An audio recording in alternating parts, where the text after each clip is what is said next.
जय गंगा माता, जय माता मरई, जय चंडी माता। आप सभी साधकों को शारदीय नवरात्रों की हार्दिक शुभकामनाएं।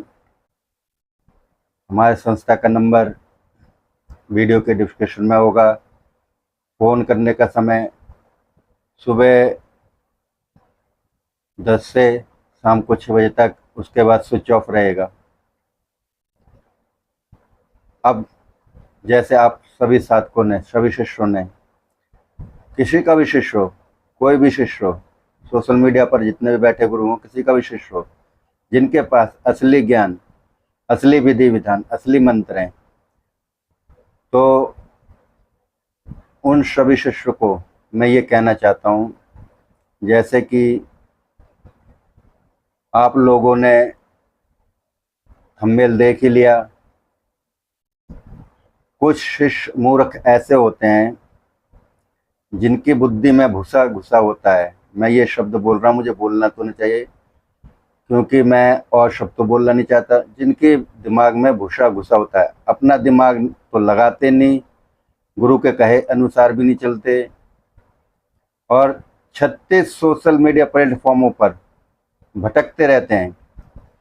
मैं बात ये इसलिए कह रहा हूँ कि कुछ मूर्खों को समझ में आ जाए, कुछ बेवकूफ़ साधकों को, शिष्य को समझ में आ जाए।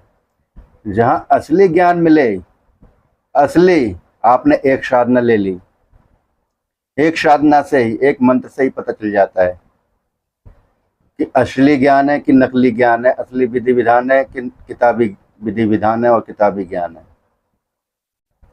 तो ऐसे शिष्य को मैं वो चेतावनी देना चाहता हूँ कि उन्हें अकल लग जाए। आप लोग क्या सोचते हो, गुरु बेवकूफ़ होते हैं, गुरु अंधे होते हैं, गुरुओं को कुछ नहीं पता? तो गुरुओं ने भी, जो शुद्ध गुरु होते हैं, उन गुरुओं से, गुरु जो गुरु बनने बैठे हुए हैं और बैठ जाते हैं, जैसे मेरा कहने का मतलब, अपने शुद्ध गुरुओं से सीखकर विधि विधान हर क्रियाएं सीखकर और दूसरों को ज्ञान देते हैं, उन्हें भी गुरु कहते हैं। तो कुछ शिष्य अपने गुरु को मूर्ख समझते हैं, पागल समझते हैं, बेवकूफ़ समझते हैं, मगर सबसे बड़े बेवकूफ़ आप लोग होते हो। जब आपको पता है कि असली मंत्र, असली ज्ञान मिल चुका है हमें और मंत्र कार्य करता है, तो 36 प्लेटफॉर्म तलाशना जरूरी है, ग्रुप बनाकर रहना जरूरी है, क्योंकि इससे आप लोगों का लाभ होता है। आप सोचते हो कि इस गुरु भाई से मैं गुरु का लिया हुआ मंत्र ले लूँगा, विधि विधान ले लूँगा। आप लोगों के दिमागों में ये चलता रहता है, मगर आप लोग ये चीज़ भूल जाते हो कि जो भी शिष्य संसार में कोई भी हो, हम तो एक तुच्छ प्राणी हैं, हाड़ मास के इंसान, माँ गंगा के माध्यम में। आप लोग देख रहे होंगे सफ़ेदी आ चुकी मेरे बालों में, तो मैं शिष्यों को समझाता रहता हूँ, तो शिष्य सोचते हैं, साधक सोचते हैं पागल है, बेवकूफ़ है। तो मैं बेवकूफ़ ही सही हूँ।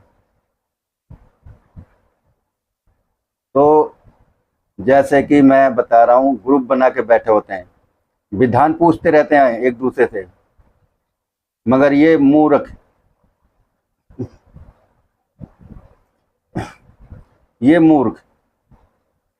ये भूल जाते हैं गुरु तो गुरु ही है। गुरु कोई भी देवी देवता का मंत्र देता है, जैसे कि मैं अपने वीडियो में कह चुका हूँ कि मंत्रों से ही देवी देवता का आह्वान होता है। जब तुम गुरु की अवहेलना करोगे, गुरु से छल करोगे, विश्वासघात करोगे, गुरु के पीठ पीछे खंजर मारोगे, षड्यंत्र रचोगे, तो मेरी दी हुई शक्तियाँ या किसी भी गुरु की दी हुई शक्तियाँ, देवी देवता वो नहीं देखते कि ये जिस गुरु ने हमें प्रदान करा उसी के साथ छल कर रहे हैं। तो हमें जरूरत नहीं है उन्हें वापसी बुलाने की, वो अपने आप हमारे पास वापसी आ जाते हैं। हमें उन्हें कहने की जरूरत नहीं है, क्योंकि हमने पूजा पाठ अर्चना तप करा हुआ है, रात रात भर उनके आह्वान करे हुए हैं। तो क्या देवी देवताओं और शक्तियों के मंत्र चलाने के लिए हमने तप नहीं करा? और उन्हीं मंत्रों से देवी देवता चलते हैं। तो उन देवी देवताओं को जो हमने दिया है, आप सोचते को मंत्र दे दिया, मंत्र का मतलब है हमने देवी और देवता आपको दे दिए कार्य करने के लिए। तो क्या तुम गुरु को अभद्र बात कहोगे? जो असली गुरु बैठे हुए हैं, असली मंत्र लेके बैठे हुए, उन गुरुओं को आप अभद्रता बात कहोगे तो वो शक्तियां आपके पास ठहरेंगी? कभी नहीं ठहरेंगी। वो अपने गुरु के पास, गुरु को बिना बताए वापसी पहुंच जाती हैं, बाद में जताती हैं गुरु को कि हम वापसी आ गए। और फिर उन शिष्य का इतना बड़ा नुकसान होता है, उस कगार पे लेके आ जाती हैं शक्तियां। मतलब मेरे कहने का मतलब है, उस वक्त को खड़ा कर देते हैं, उस समय को प्रकट कर देते हैं कि जैसे आपने सुना होगा, धोबी का कुत्ता, मैं किसी की जातिवादी पे नहीं कह रहा, मगर ये मुहावरा है तो वही बता रहा हूँ। धोबी का कुत्ता, ना घर का ना घाट का, वो हाल हो जाता है। ना मुझे ऐसे शिष्य चाहिए, ना मुझे ऐसे शिष्यों से लगाव है, ना मुझे शिष्यों से मतलब है ऐसों से। आप लोग मंत्र शेयर करो, विधि विधान शेयर करो एक दूसरे से, इसके भुक्तभोगी आप ही होंगे, खाली हाथ रह जाओगे। मैंने समझा दिया, अब मानो या ना मानो आप लोगों की इच्छा है। इसीलिए नवरात्रों के बाद मैंने कहा था ना, मैं साधना देना बंद करूंगा, क्योंकि असली ज्ञान की आप लोगों को वैल्यू नहीं है। और क्या कहते हैं, घी कुत्तों को कहना तो नहीं चाहिए, ये हजम नहीं होता। तो देखिए, अब मैं मुद्दे पे आता हूँ। नवरात्रों में जो मैं साधनाएं दे रहा हूँ, कुछ साधकों ने ले ली हैं, कुछ साधकों का लेना बाकी है, कुछ साधकों ने अपना विधि विधान ले लिया है, माँ कलकत्ता की काली। और जो मेरी साधनाएं पड़ी हुई यूट्यूब पे, उनमें से भी आप ले सकते हो। समय सीमित बचा हुआ है, क्योंकि मंत्र भी याद करने पड़ेंगे, विधान भी याद करना पड़ेगा, एक एक शब्द कंठ से याद करना पड़ेगा। तो जिसको लेना है अपने अपने मंत्र विधि विधान ले लें। मंत्र ही कार्य करेंगे, मंत्र ही जागृत होंगे, प्रत्यक्ष के चक्कर में कोई न रहे। जल्द से जल्द अपने विधि विधान और साधनाएं ले लें और जाप करें, मेरे कहे अनुसार मेरे क्रियाओं पे चलें, जो मैं बताऊंगा ऑनलाइन उन पे चलें। घर में ही रहकर साधना करनी है। कलकत्ता की महाकाली, आपको पता है असली मंत्र कोई नहीं देता, मगर मैं दे रहा हूँ। बड़ी उग्र शक्ति है, तामसिक शक्ति है, पूर्ण तरीके से तामसिक है, और 10 महाविद्याओं में गिनी जाती है माँ शक्ति कलकत्ता की काली।